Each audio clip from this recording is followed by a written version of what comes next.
Traigo una historia, la historia parcial o no comprobada de la isla de Bahía San Blas. Por supuesto que hay muchas versiones y no tiene por qué ser lo que yo voy a relatar algo estrictamente certero sobre lo que ocurrió, pero seguramente les va a gustar y está basada en datos que hemos ido recopilando. Van a aparecer personajes ficticios, quizás sobrenombres reales, pero que no tienen nada que ver con la realidad.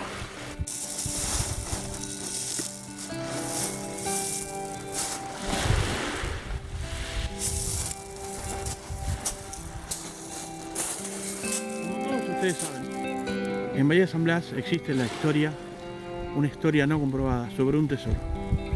No es la historia del tesoro lo que le venimos a contar, sino algo general sobre lo que puede haber ocurrido. A mediados del siglo XIX tuvimos un presidente, el primer presidente constitucional, que se llamó Bernardino Rivadavia. Esto que yo les voy a relatar está negado por una parte de la historia. Bernardino Rivadavia, preocupado por la caza ilegal de los lobos marinos en esta zona, por parte de los ingleses, los americanos y fundamentalmente por los brasileños, comisionó a un marino de carrera, que no era tampoco argentino, se llamó Hipólito Bouchard, tenía origen francés.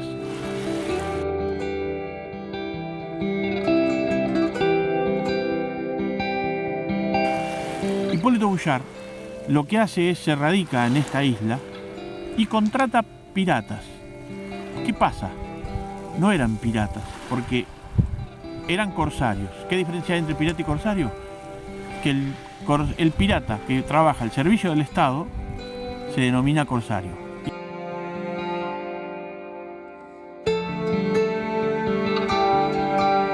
Y eso fue lo que contrató el almirante Hipólito Bouchard para que le ayuden las tareas de controlar a todos estos pescadores ilegales que se llevaban los lobos marinos, que en esta zona había millones. Por aquellos tiempos estuvo por esta zona un marino muy destacado que se denominó Fitzroy.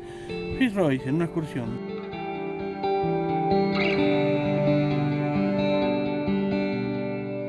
trajo a bordo nada más y nada menos que al mismísimo Charles Darwin, el famoso teóricamente creador de la teoría de la evolución. Darwin no estuvo en San Blas, pero sí estuvo Fitzroy, que trajo visitantes a esta isla. Zona del monumento, hoy muy tranquilo. Realmente no hay nadie en momentos previos a la marea alta. ¿Por qué? Porque no hay pescadillas. Si no, acá no habría ni lugar. La gente más vale se va al sector de la playa Arena. Pero sigamos con la historia. Justo enfrente nuestro se encuentra la isla Gama. La isla Gama, o los bancos que la rodean, son protagonistas de esta historia, porque es en esos lugares donde se dice que piratas que ingresaron a mediados del siglo XIX en esta zona, que venían siendo perseguidos por la Marina española, habrían enterrado un tesoro. Y lo habrían enterrado de tal manera de que teóricamente nunca fue encontrado, aunque la historia dice absolutamente lo contrario.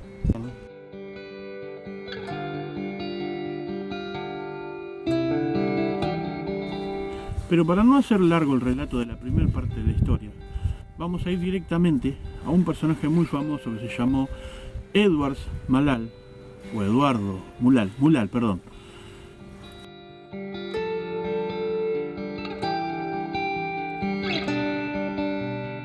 Que vivía en Buenos Aires, inglés, fue el fundador del primer periódico en inglés, escrito en inglés, en Buenos Aires, que se llamó The Standard News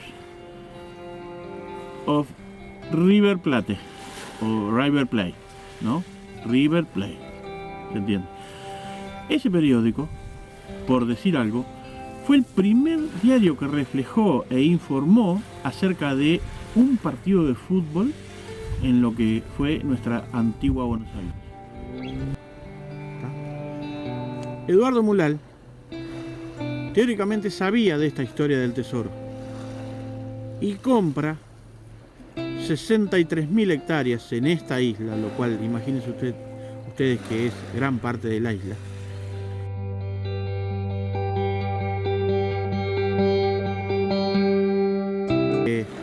Con la idea de establecer un polo ganadero, pero de paso con la idea de ver si encontraban el tesoro. Ese tesoro, en realidad, lo buscaron en una sociedad entre 3 personas, entre las cuales estaba un tal Pairano, un italiano.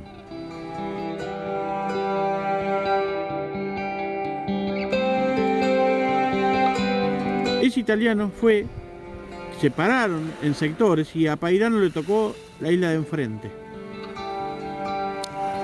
Pairano se fue, teóricamente sin haber encontrado, nadie encontró el tesoro, pero con los años Pairano vuelve con una flota comprada por él y empieza a hacer comercio en toda esta zona, inclusive transportaba el agua para las zonas más alejadas que carecían de agua potable, con lo cual se dice que fue Pairano que encontró ese famoso tesoro. El tesoro, habían descrito quienes decían saber algo, estaba enterrado en un lugar marcado por un círculo y con 2 sables cruzados enterrados en la arena. Es lo que puedo contarles con respecto al tesoro. En realidad, para mí, el tesoro no lo encontraron nunca.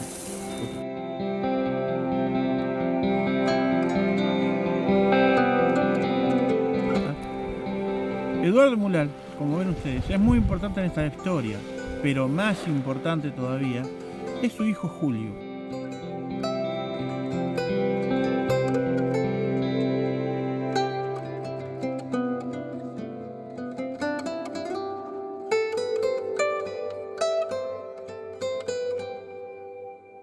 ¿Por qué? Porque Julio, a cargo de lo que había comprado el padre ya, logra que el gobernador de la provincia de Buenos Aires le apruebe denominar a este sector como San Blas, el pueblo que hoy conocemos todos con ese nombre. Después de él es que viene la historia de los Wasserman, pero eso es parte de otro relato.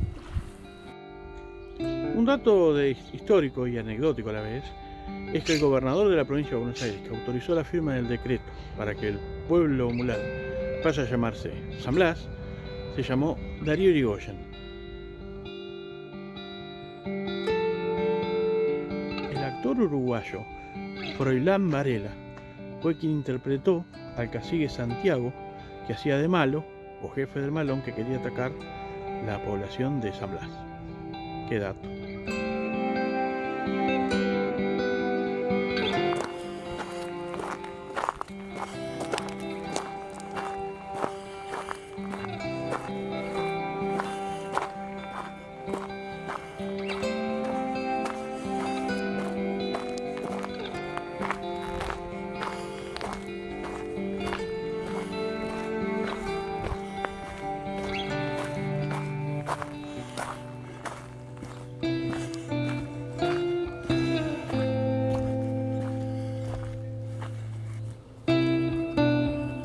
Así llegamos a la entrada de la estancia de los Wasserman. La estancia de los Wasserman primero fue de Mulal. Mulal fue quien empezó a construir lo que es el casco y esas cosas. Pero fue Wasserman quien le dio el toque final que tendría esta icónica estancia.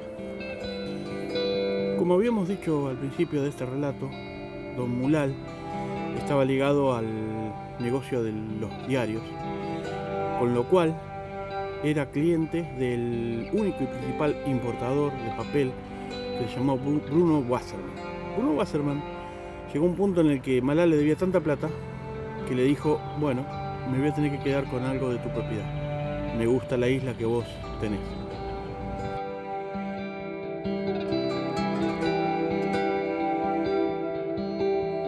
Bueno, estamos en la capilla de Bahía San Blas. Todos aquellos que han venido por aquí han pasado y la conocen. Hoy habíamos dicho, cuando estábamos fuera del casco de la estancia de Wasserman, que Bruno Wasserman aprovechó una deuda para cambiársela por las 63.000 hectáreas que tenía aquí en San Blas. Wasserman trajo el progreso de la bahía, se diseñaron las calles, se hizo el puente de acceso, el primer puente, se hizo el balneario la Rebeca, se hizo el Aras un poco después, pero bueno, y obviamente la capilla. También los primeros pobladores, los primeros pescadores empezaron a aprovechar las bondades de este lugar, pues no fueron pocas las personalidades que visitaron este lugar, no solo invitados por Wasserman, por el lujo que había aquí, por las jaranas que se armaban, sino también por el tema de la pesca.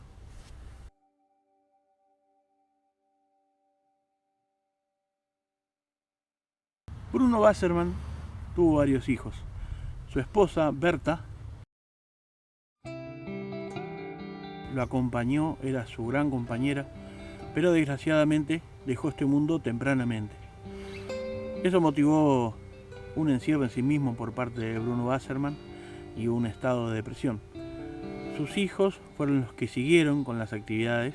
Aquí, fundamentalmente, y el protagonista de esta parte final de este breve relato sobre la historia de San Blas, el famoso Bubi, que fue quien hizo que la familia Wasserman pasara de ser multimillonaria a estar totalmente en la ruina. Berta Wasserman, que no era Wasserman de apellido, sino el apellido de casada, lo acompañaba mucho a Bruno. Inclusive solía esperarlo cuando Bruno hacía ingresos a la bahía para acompañarlo y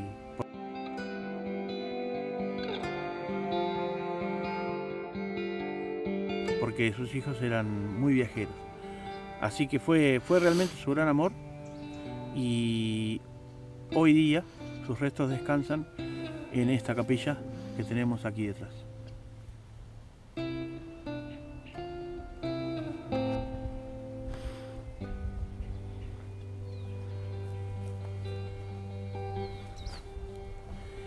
Bubi Wasserman empezó a hacer viajes al exterior, aprovechando el dinero de su familia, visitando y frecuentando los lugares del jet set de Europa, París, Italia, España y también Estados Unidos.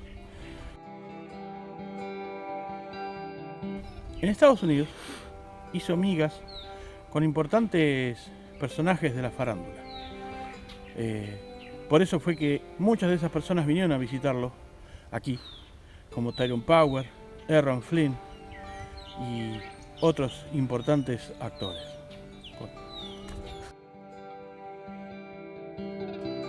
Incluso entre los visitantes de la mansión de los Wasserman estuvo el mismísimo Albert Einstein, así como el creador de La Guerra de los Mundos, Orson Welles.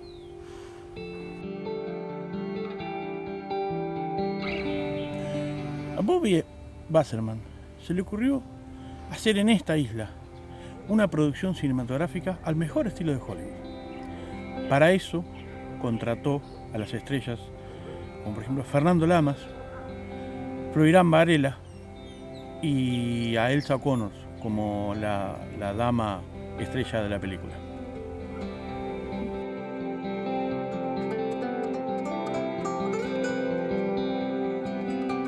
Diseñó o imaginó una película que se iba a llamar Frontera Sur. La pueden encontrar en YouTube increíblemente hoy día. Esta película con estos protagonistas contaba la historia, la dura historia de la vida de las personas en el sur dedicadas a lo ganadero, especialmente por el tema de los malones. Precisamente los malones son uno de los protagonistas también de esta película.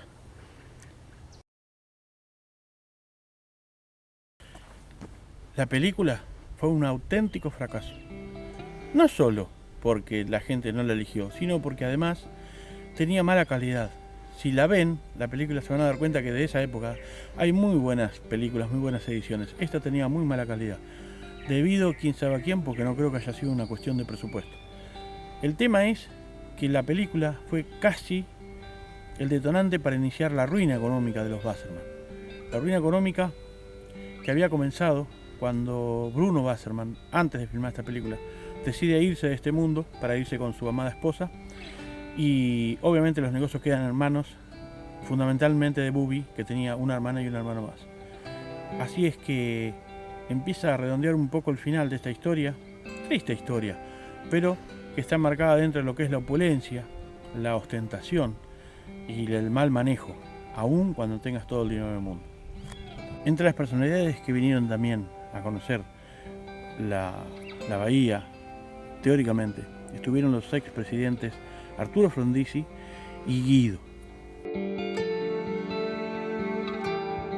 Queridos amigos, espero les haya gustado esta breve historia, una reseña con personajes ficticios a través de las fotos. Ahora, para cerrar, voy a poner el personaje ficticio como lo creé yo a través de una app, y al lado quienes realmente son amigos, suscriptores, a quienes les agradezco haber participado. Algunos ni siquiera les avisé porque no hacía falta. Así que bueno, espero les guste mucho y verdaderamente ha sido para mí un poco de humor con Sandra cuando veíamos los personajes, cómo quedaban caracterizados. Les mando un abrazo grande y gracias por seguir acompañándonos. Es lo que pude hacer para mantener este contacto a través de YouTube. No se olviden de comentar abajo, poner qué les pareció, qué opinan, dar me gusta y aquellos que no lo hicieron todavía, suscribirse. Como dicen otros youtubers, que es totalmente gratis, pero no hace falta. Muchas gracias.